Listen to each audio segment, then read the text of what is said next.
Hey, halo everybody, ketemu lagi bareng Bayu di podcast Suka-Suka Februari part kedua. Ini sebenarnya gue belakangan recordingnya karena setelah gue lihat-lihat ini bakal jadi 2 part. Karena setelah di total kayaknya bakal jadi 1 jam kalau dijadiin 1 part. Jadinya sama admin akun dijadiin 2 part aja. Jadi ini adalah part kedua. Nah, ngomongin Martin, kita bahas lah. Apa kabar dia? Jadi breaking newsnya adalah jurun Mangkage Jorge Martin dipastikan tidak akan hadir di TaiGP. Karena kemarin ketika dia latihan dia jatuh lagi dan dia punya 4 tempat baru yang patah. Jadi tangannya patah lagi 1 tempat, kemudian kakinya patah di 3 tempat yang artinya sepertinya lebih parah daripada ketika dia crash di Sepang. Pirti nyi idili kapan dia kembali ke track. Entah apakah dia terlalu menggebu-gebu pengen balik lagi ke track sampai nggak memperhatikan keselamatannya atau gimana. Karena menurut gua kalau sampai patah di kaki 3 tempat itu gimana model jatuhnya ya. Tapi ya gitulah, let's see apa kata Aprilia soal ini dan apa kata pernyataan dia setelah dioperasi, karena dia rencananya dioperasi hari ini ketika podcast ini diupload. Jadi nanti Martin akan turun tanpa pengalaman di winter test sama sekali. Nah, ini yang disayangkan oleh Pol Espargaro. Jadi kan Jorge Martin itu dekat sama kakaknya, papa kembar kan. Pol Espargaro kan adiknya papa kembar. Jadi ya dia bilang sangat disayangkan Jorge Martin harus mengalami cedera di winter test. Kenapa? Karena dengan kondisi elu pindah pabrikan itu sangat penting bagi lu untuk ikut winter test, karena di situ lu tahu dasar-dasarnya bawa motor ini gimana. Karena kalau mau ikut konsep MotoGP zaman now, lu itu harus cepat bahkan sejak hari Jumat. Lu harus lolos ke Q2 itu sejak di hari Jumat sore, sesi praktis, prakualifikasi. Jadi lu harus sudah cepat bahkan sejak di hari Jumat. Kalau lu nggak terbiasa dan masih butuh waktu, lu nggak akan bisa lolos ke Q2 di hari Jumat. Dan itu artinya perjalanan lu akan lebih berat lagi di hari Sabtu, karena lu harus lewat ke Q1 baru ke Q2 dan setelah itu lu harus ikut sprint race. Jadi kalau lu nggak cepat dari hari Jumat itu akan rugi banget. Nah, kalau lu mau cepat dari hari Jumat, lu harus punya dasar-dasarnya gimana mengendarai motor ketika lu pindah pabrikan. Itu intinya menurutnya Pol Espargaro. Gue setuju kalau yang ini. Kenapa? Karena lu lihatlah Morbidelli kemarin kan dia pindah pabrikan dari motor pabrikannya Yamaha ke motor pabrikannya Ducati. Ingat, ini adalah motor pabrikan yang bukan motor bekas. Motor bekas yang dipakai oleh Marc Marquez yang pindah pabrikan kemarin, itu pengembangannya udah plek-ketiplek selesai, udah ada data. Jadi lu sebenarnya udah punya data dari tahun lalu yang dipakai oleh Pecco Bagnaia ketika dia jurdun. Nah, sementara kalau lu pakai motor pabrikan, lu memang beneran datanya harus meraba-raba. Ditambah lu baru pindah pabrikan, ditambah lagi lu nggak ikut winter test. Itu memang amburadul, gue setuju. Tapi Pol Espargaro bilang untungnya kalau dari caranya Marcobes yang bagus di Buriram Test, kan mereka sama-sama dari pabrikan Ducati nih, ya paling nggak ada gambaran lah kemungkinan para rider Ducati mungkin bisa lah bagus di atasnya RSGP 25, karena Marcobes meskipun dia bukan rider motor pabrikan tahun lalu di Ducati, tapi dia bisa bagus di atas RSGP 25. Artinya kalau Martin ekspektasinya sih kemungkinan dia bisa. Karena kan sama-sama pabrikannya Ducati dan mereka sama-sama tahu gimana rasanya pakai Desmo GP di Ducati. Dia sisa tanya ke Marcobes bedanya apa sama RSGP 25. Jadi dia akan tahu, kurang lebihnya kayak gitu. Sebenarnya sih kalau menurut gue ini ada sisi bagusnya. Kenapa? Aprilia merekrut para rider yang dua-duanya dari Ducati. Jadi ketika satu miss, dia bisa nanya ke rider lain yang juga sama-sama ex Ducati apa bedanya ini barang dari Desmo GP. Ngerti nggak? Sisanya sih ya tergantung skill lu. Jadi menurutnya Pol Espargaro kalau mau dilihat karakternya Jorge Martin mestinya dia bisa. Karena dia adalah orang yang you know lah ya, Jorge Martin itu yang dia crash di Barcelona karena emang dia nge-push motornya luar biasa. Jadi dia cuma perlu tahu apa selaknya dan apa bedanya RSGP 25 dari Desmo GP yang pernah dipakai oleh Marcobes. Kan Bes pakai Desmo GP 23 dan Martin udah pernah pakai juga itu barang. Jadi pasti Martin tahu modelnya gimana, kurang lebihnya kayak gitu. But anyway, Papi Peri Brivio dari Aprilia Trackhouse membantah bahwa Trackhouse bakal bubar. Jadi ini menurut gua agak-agak ya turunan dari RNF mungkin ya, warisan. Gua nggak tahu apakah kalian tahu dengan yang namanya dosa mula-mula bawaan. Jadi kayaknya ini bawaan dari RNF apa gimana? Jadi gosip berhembus sepoi-sepoi trek khas itu bakal bubar. Nah, Papi Review bilang no. Karena saya itu sudah pernah menjadi manajer di Suzuki itu tanpa sponsor selama beberapa tahun. Jadi ini bukanlah musibah untuk kami. Ditinggal oleh Pitbull dan turun ke trek tanpa sponsor itu adalah sebuah kemewahan, privilege, yang menandakan bahwa kami mampu membiayai semua kebutuhan kami. Jadi itu cuma perkara bayar-membayar aja. Dan Trackhouse ini bukan cuma sekedar tim di MotoGP, ini adalah sebuah perusahaan, sebuah grup yang juga punya grup di NASCAR. Jadi ini cuma perkara pindah-pindahin budget pos aja, yang satu kemana, yang satu kemana, dialihin aja. Jadi ini bukan perkara kami nggak ada dana, enggak. Nah, yang dengar podcast kemarin pasti tahu gue bilang sebenarnya kalau mau dibilang apakah Justin Marks ada duit atau enggak, dia ada duit. Cuman budgetnya ini apakah mau ditambah atau enggak, mau ditutupi apa enggak, kurang lebihnya sih kayak gitu. Karena kalau mau pakai budget yang sekarang dengan kondisi Pitbull hengkang, ada sebuah sumber dari tim Trackhouse bilang kayaknya tim MotoGP akan dikorbankan kalau nggak ada dana masuk. Jadi gosipnya biaya untuk tim MotoGP itu lebih gede daripada NASCAR. Sebenarnya gue pikir itu sama, ternyata lebih gede. Kenapa? Karena di MotoGP, lu harus bayar rider, lu harus bayar biaya lu keliling dunia. Nah, sementara kalau NASCAR kan di situ-situ aja. Dan ridernya juga nggak dikenal seluruh dunia. Nah, ini kan ridernya dikenal oleh seluruh dunia dan lu jalan-jalannya ke seluruh dunia juga. Jadi ya, memang biayanya bakal lebih mahal. Nah, gosipnya orang dalam Trackhouse bilang, ini kalau nggak ada tindakan dari Trackhouse Group, itu bakal berbahaya untuk tim MotoGP-nya. Karena makan biayanya paling besar di situ. Tapi ya Papi Review bilang nggak perlu dikhawatirkan, itu cuma perkara pos-posan aja, nanti bagian marketing yang ngurusin kayak gitu. Ya menurut gue sih bukan bagian marketingnya, bagian yang punyanya. Justinnya mau nambahin duitnya apa enggak, karena itu bukan perkara sponsor, sisa nambahin duit aja itu nggak masalah. Papanya pemegang saham Tesla kok. Nah, di Buriram Test kemarin, Giorno itu ada yang nanya ke para rider Italia perkara soal WSBK. Jadi, rider Italia yang ditanya itu adalah Papa Angel, Luca Marini, kemudian Morbidelli, lalu Enea Bastianini. Kan kalian tahu, mereka ini kan sempat nge-track bareng sama Bulega di Dei Campioni. Apalagi Papa Angel sama Morbidelli kan memang mantan sesama murid VR46, jadi ya jelas mereka mendukung Bulega. Jadi semuanya menjagokan Bulega. Cuman ya memang ada sedikit yang berbeda. Kalau kalian mundur ke podcast Buriram Test part pertama kan udah gue bahas itu soal Toprak Razgatlioglu yang ngincar seat di MotoGP, dan udah gue bilang seat yang paling dia incar itu adalah seatnya Papa Angel. Nah, di Buriram Test kemarin juga Papa Angel ditanya soal menurut lu siapa yang akan menang antara Toprak dengan Bulega. Dia bilang, oh jelas mendukung Bulega. Bulega itu bakal menghajar Toprak musim ini. Sebenarnya bahasa Italia yang dipakai oleh Papa Angel itu diartikan sebagai bantai. Jadi kalau mau di bahasa Indonesia kan dari bahasa Italia, Bulega akan membantai Toprak tahun ini. Jadi dia pakai istilah membantai yang biasanya dipakai oleh anak-anak bola. Kan anak-anak bola biasanya pakai kata membantai kalau untuk pertandingan bola, terutama yang skornya kalah telak. Jadi ibarat kata dibantai lah. Nah, itu yang dipakai oleh Papa Angel untuk membahasakan bahwa Bulega akan membantai Toprak. Nah, sementara Toprak mengartikan itu sebagai kata membantai, beneran membantai.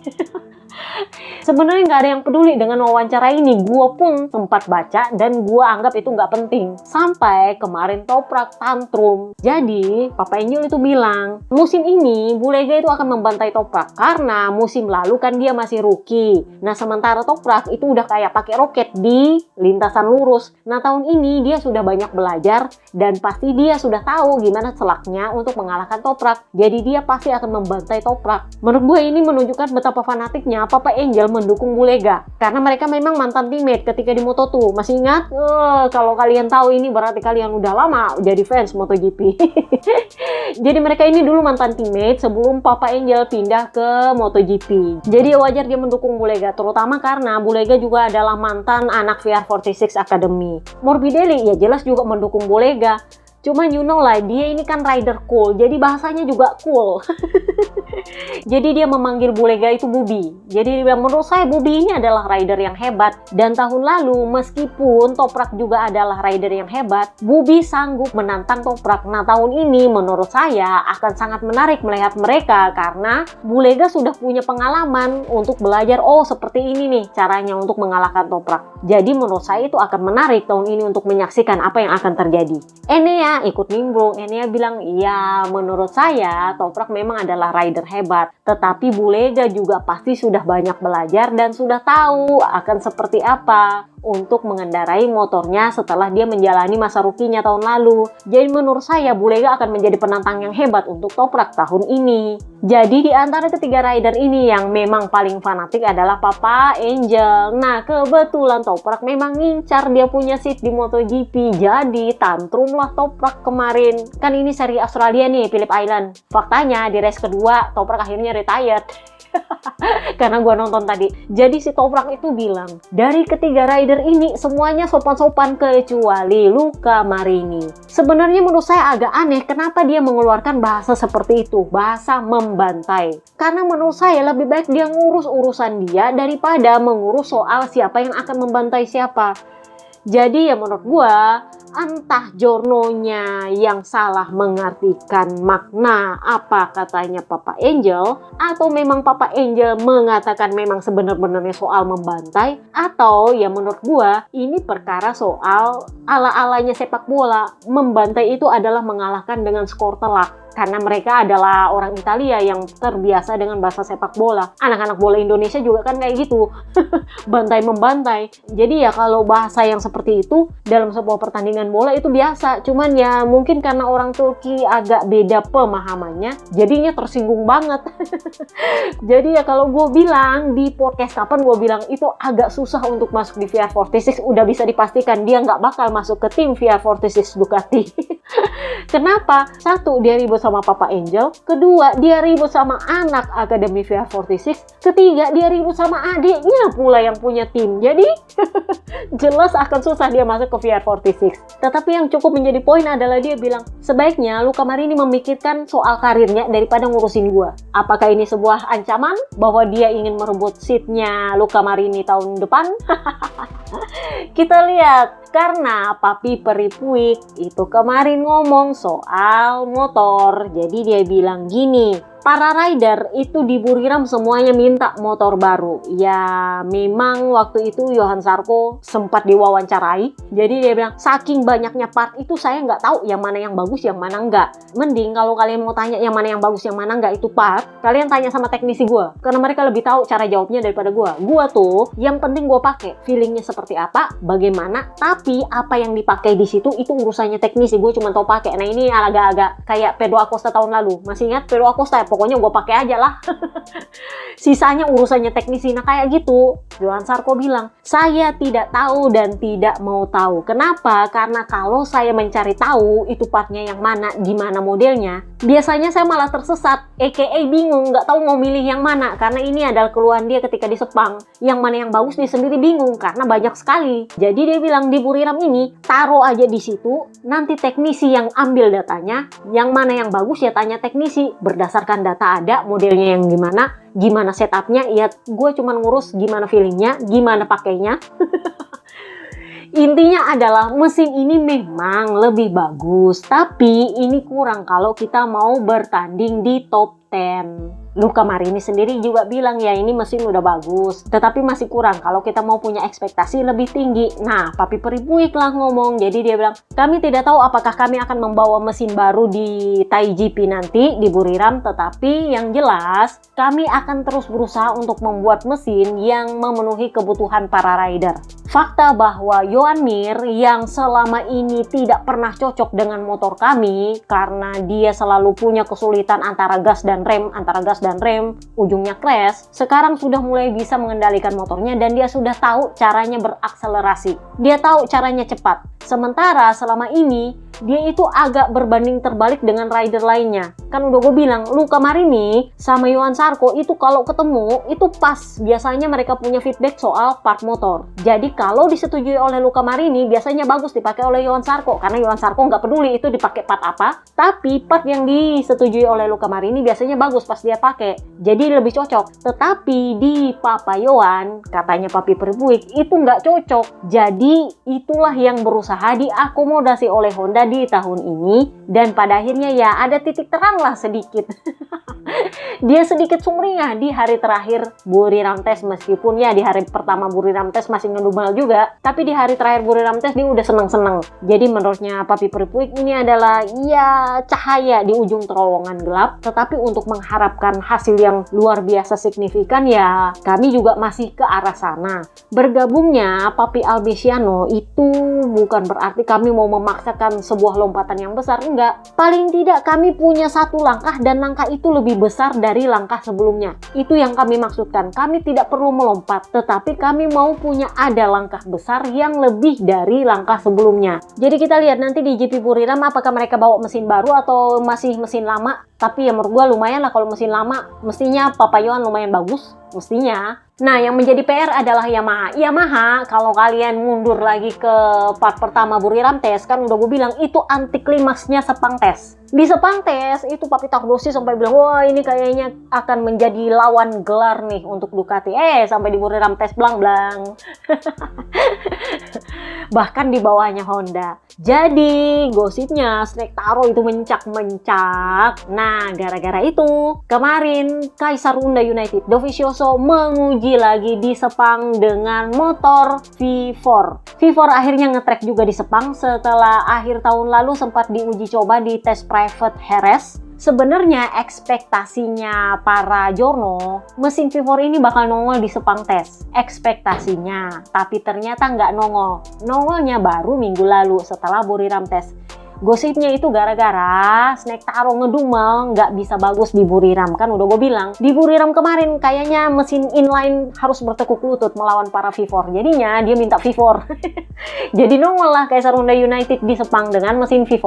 Ini kalau kalian lihat di YouTube, ini adalah foto yang diambil di tes Jerez kalau nggak salah. Jadi kan memang mereka sempat menguji di tes Jerez. Jadi kan kemarin Papa Willow sama Kaisar Dovi sempat menguji di tes Jerez ini mesin V4. Dan itu hilang di Sepang Test. Nggak nongol. Diharapkan nongol, ternyata nggak nongol. Nah, akhirnya Dovi uji lagi di Sepang di private test. Pirtinyi ini kiniti. Kita mundur lagi ke Sepang. Di Sepang kemarin saking bagusnya Yamaha, mereka sempat bilang kami sebenarnya agak bingung apakah mesin V4 ini dibutuhkan oleh Yamaha atau tidak. Karena di Sepang ini kelihatan bahwa mesin inline pun masih bisa unggul di atas para mesin V4. Itu katanya Papa Pip dan katanya Snektaro. Papa Lukas itu sempat ditanya soal mesin V4 dan dia bilang saya sih nggak terlalu peduli, kalau ada ya ada, kalau nggak ya nggak. Sementara Snektaro bilang ya kita lihat dulu kalau memang dia lebih cepat dari mesin inline di Sepang ya oke. Nah itu akhirnya Sepang lah dipilih untuk menguji mesin V4 oleh Kaisar Dovi. Kenapa nggak di Buriram aja? Kan di Buriram mereka bapuk tuh kemarin. Masih ingat Papi Meregale bilang Papi Meregale apa Papi Prilin Jarvis ya akhir tahun lalu sebelum akhir musim. Waktu itu dia bilang kami tidak akan memakai mesin V4 ini kalau dia tidak lebih cepat dari inline. Nah, kenapa Sepang dipilih? Karena di Sepang performanya Yamaha itu bagus banget, pakai inline. Jadi kalau mesin V4 ini bisa lebih cepat dari mesin inline di Yamaha, mungkin mereka akan pakai sekitar pertengahan musim ini. Kalau dia lebih cepat dari inline di Sepang, karena di Sepang mereka bagus. Kalau di Buriram ya itu nggak bisa dijadiin standar karena kan mereka bapuk di sana. Tapi kalau mereka bisa lebih baik dari inline di sirkuit yang memang bagus, ya kemungkinan besar mereka akan pakai di pertengahan musim nanti. Menurut gue itu alasannya kenapa mereka akhirnya mengujinya di Sepang, di tes private oleh Kaisar Honda United. Karena sebenarnya ekspektasinya Jorno kemarin paling nggak ini bareng turunnya di Sepang Shakedown. Tapi nggak nongol. Di Sepang Test nggak nongol juga. Setelah di Buriram Test mereka bapuk, baru diuji lagi di Sepang Test secara private. Entah menjaga kerahasiaan atau memang mereka sebenarnya berencana untuk nggak pakai, tapi karena mereka bapuk di Buriram, akhirnya bilang, oke, kita uji apakah ini bisa lebih cepat dari inline di sirkuit di mana inline bagus. Kalau bisa lebih cepat dan lebih bagus, artinya mereka juga bisa bagus di Buriram. Ekspektasinya kurang lebihnya kayak gitu, ngerti? So, kemarin Yamaha juga mengirimkan kue ulang tahun untuk Bebe Vale. Gue pikir Yamaha lupa ulang tahunnya dia, tapi ternyata diingat dikirimin kue. Jadi Bebe Vale itu kemarin sempat diwawancara, dia lagi di Qatar kalau nggak salah kemarin menonton tenis, dan lucunya Biaggi juga nongol di sana. Gue nggak tahu apakah mereka ngobrol atau enggak. Musuh bubuyutan banget kedua. Tapi yang jelas Biaggi katanya nongol di sana buat nonton tenis, Bebe Vale juga sekalian. Kayaknya dia balapan juga sih di sana. Jadi Bebe Vale ditanya, lu kayaknya seneng-seneng banget ya menikmati hidup.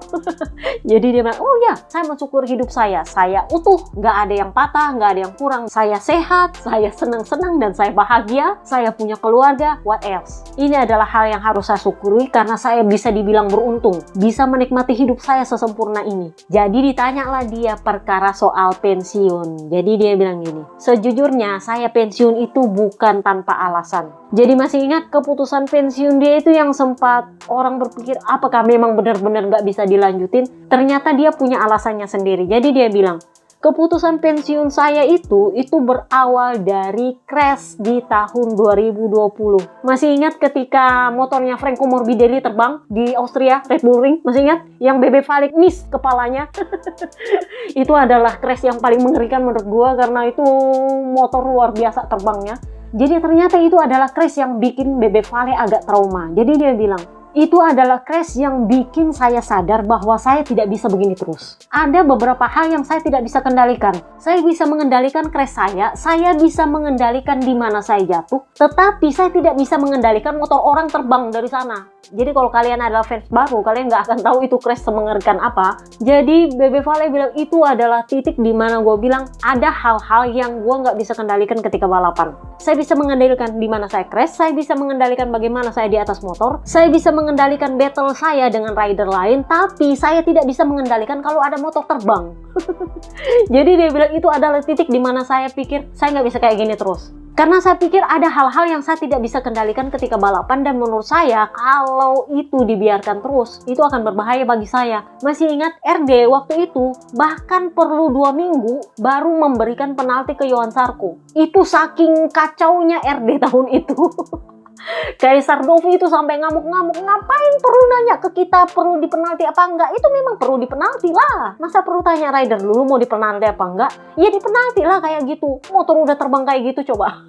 Jadi ditanyalah Bebe Vale, oh jadi bukan ketakutan akan cedera, tetapi lebih ke ketakutan pada sesuatu yang tidak bisa dikendalikan. Jadi dia bilang, kalau mau dibilang cedera, saya pernah dapat cedera yang parah ketika saya crash di Mugello. Waktu itu tulang saya itu udah keluar dari kulitnya. Itu sakitnya luar biasa, amat sangat sakit, tapi itu nggak bikin saya trauma. Yang bikin saya trauma yaitu motor terbang itu, motornya Morbidelli yang terbang. Jadi dia bilang, itu adalah titik di mana saya pikir, oke, mending saya pensiun karena ada hal-hal yang saya tidak bisa kendalikan, dan kalau itu dibiarkan dan terjadi lagi, saya nggak tahu apakah saya masih akan beruntung atau enggak. Karena menurut saya, waktu itu saya sangat-sangat beruntung. Ya kalau dipikir emang beruntung sih. Itu motor cuma miss dikit banget dari kepalanya Bebe Vale. Jadi ya memang dia bilang saya sangat beruntung. Saya ada di sini dengan kondisi seperti ini, sudah pensiun ya, emang udah pensiun. Tapi saya masih utuh, saya masih sehat, saya punya keluarga, saya masih bisa balapan. Meskipun saya sekarang balapan mobil, saya masih menikmati hidup saya. Itu adalah keberuntungan dan sebuah syukur yang luar biasa. Nah, kabar terbarunya kemarin adalah Marc Marquez itu menjadi nama yang dipertaruhkan paling tinggi di bandar-bandar judi. Jadi kalau kalian mundur-mundur berapa tahun lalu ya, gue udah pernah bahas alasan kenapa si Culas ini masuk dalam skenario itu karena perputaran uang di bandar judi itu gede banget kalau dia yang punya nama. Kenapa? Karena orang Spanyol itu suka berjudi. Jadi kalau nama Marc Marquez ada sebagai kandidat Jurdun, itu mereka itu bakal pasang taruhan besar-besaran di sana. Nah, perputaran uang di bandar judi ini sempat menurun ketika dia cedera dan mulai rame lagi ketika dia bergabung di Gresini kemarin dan mulai menang. Karena sebelumnya mereka ini bertaruh sama Pecco dan Jorge Martin. Ya, memang ada beberapa yang memilih Jorge Martin karena sesama KTPS, tetapi yang difavoritkan kan tetap Pecco. Itu masalahnya. Nah, Pecco ini kan KTPI, ditambah lagi dia ini anaknya VR46 yang nggak terlalu disukai oleh para fans Spanyol. terutama karena nasionalisme mereka kan tinggi. Jadi mereka memang sempat mendukung Jorge Martin, cuman masalahnya adalah Jordan Mancage Jorge Martin punya masalah di Spanyol itu nggak sedikit. Soalnya dia sempat dihujat gara-gara dituduh ngemplang pajak. Dia kan tinggalnya di Andorra. Jadi menurut para fans Spanyol, dia ini sengaja tinggal di Andorra untuk menghindari pajak. Kurang lebihnya kayak gitu. Jadi menurut mereka, namanya Marc Marquez ini adalah nama yang paling ideal untuk dipertaruhkan kalau ada peluang. Jadi begitu Marc Marquez mulai menang tahun lalu, itu dunia judi mulai meledak banget. Jadi buat yang tanya, tapi kan kalau Marc Marquez beneran menang kan rugi bandarnya? Enggak juga. Mereka menang dari perputaran uangnya, Kak. Itu nilai hadiahnya lebih sedikit. Tetapi mereka menang perputaran uang. Jadi gosip bahwa LM itu campur tangan cawe-cawe melalui Audi untuk nongol di pintunya Dominicali di hari Minggu ketika GP Mugello untuk mengintervensi seatnya Adipati Ducati. Itu kemungkinan besar memang gara-gara perputaran uang di dunia judi ini gede. Jadi sebelum musim ini dimulai pun Marc Marquez menempati posisi pertama dalam pertaruhan judi di situs-situs judi. Disusul oleh Pecco Bagnaia di bawahnya. Kemudian Jorge Martin dengan Pedro Acosta itu nilainya sama, di bawahnya mereka peringkat 3. Kemudian disusul oleh Emak Alex dan Snektaro itu nilainya sama juga. Lalu Marco Bes disusul oleh Di Gian Antonio. Jadi yang paling banyak dipertaruhkan itu adalah Marc Marquez. Jadi perputaran uangnya itu gede banget karena event di Winter Test namanya sudah nongol di Buriram Test. Jadi buat yang nanya, apa hubungannya skenario sama Marc Marquez? Ya itu ada hubungannya. Kenapa? Karena yang suka main judi itu orang Spanyol. Dan karena Marc Marquez orang Spanyol, jelas mereka akan memilih Marc Marquez. Memang karena dia difavoritkan, bandar nggak untung banyak, tapi menang putaran duit. Ngerti nggak? So, ngomongin soal judi online, kabar terbarunya adalah Gresini mengumumkan sponsor baru, BK8 News, sebagai sponsor utama mereka di Gresini. Jadinya nama barunya adalah BK8 Gresini Racing. Sebenarnya di situ tertulis BK8 News. Analoginya adalah kalau itu beneran BK8 News, artinya ini adalah sebuah perusahaan penyiaran, paling enggak pemberitaan karena ada nama newsnya di situ. Masalahnya adalah gua buka-buka di Google kagak ada namanya itu BK8 News. Yang ada adalah BK8 dan itu adalah situs judi online. Gue buka-buka lagi di ujung-ujung sana tempat orang-orang ngegosip yang situsnya sebenarnya dilarang juga di Indonesia. BK8 itu adalah situs terbesar judi online di Asia Tenggara yang berpusat kalau bukan di Myanmar, di Thailand. Dan mereka memang punya sponsorship dengan beberapa klub sepak bola. Salah satunya lumayan gede. Tetapi ada beberapa dari mereka yang membatalkan sponsorship itu karena ketahuan ini adalah judi online dan secara hukum di negara mereka itu nggak boleh. Nah, ini juga berlaku di Indonesia. Promosi judi online itu big no-no. Mau elu endorse doang aja itu lu kena ciduk sudah pasti. Ya apalagi kalau itu nempel di firing, Kak. Ya memang ada embel-embel newsnya, tapi kalau lu cerdas ketahuan bahwa itu sama sekali bukan situs berita. Sudahlah soal situs resminya. Kalau nggak ada, paling enggak YouTube channelnya. Kalau nggak ada YouTube channelnya, paling enggak media sosialnya. Tahu nggak, pas gua buka itu media sosialnya, akun X-nya itu cuman ada 2 follower, akun Facebooknya cuman ada 3 postingan. Lu bayangin. Jadi menurut gue ini memang adalah cara barunya judi online, situs judi online, untuk gimana caranya mereka bisa promosi judi online di olahraga-olahraga yang pada dasarnya itu nggak boleh mempromosikan judi online.